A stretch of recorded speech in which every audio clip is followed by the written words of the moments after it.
Two men had been close friends since their youth.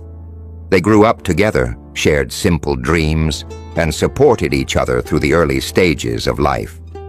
But as time went on, their paths diverged.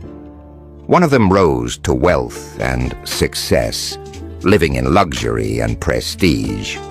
The other remained poor, living a modest life and working hard just to get by. One day, the wealthy man decided to host a lavish birthday party in a grand hall. He invited high-profile guests, businessmen, celebrities, and public figures. And among them, he made sure to invite his old friend. The poor man arrived late to the party, having traveled a long distance on his old, worn-out bicycle.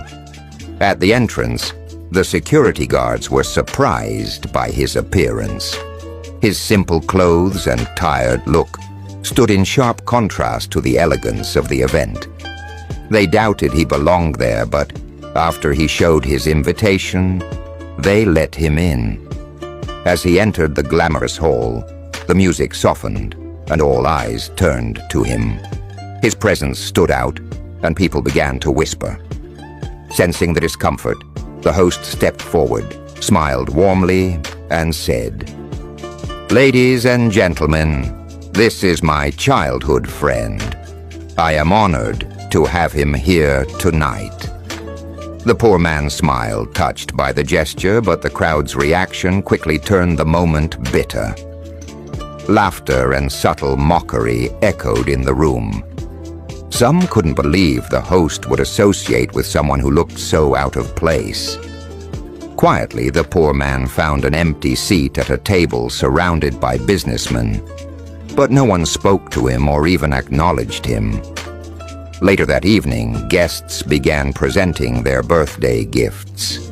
Luxurious items, some worth tens of thousands of dollars. When it was the poor man's turn, he reached into his pocket and pulled out an old photograph of the two of them from their school days. "This is the only gift I can offer," he said gently. "It holds memories that have no price." The room burst into laughter again. The poor man lowered his head in shame and returned to his seat, feeling humiliated and out of place. But then disaster struck. A fire suddenly broke out in the hall. Panic spread quickly. Guests screamed and rushed to the exits, pushing and trampling over each other. In the chaos, the host fell and broke his leg. He called out for help, but no one stopped.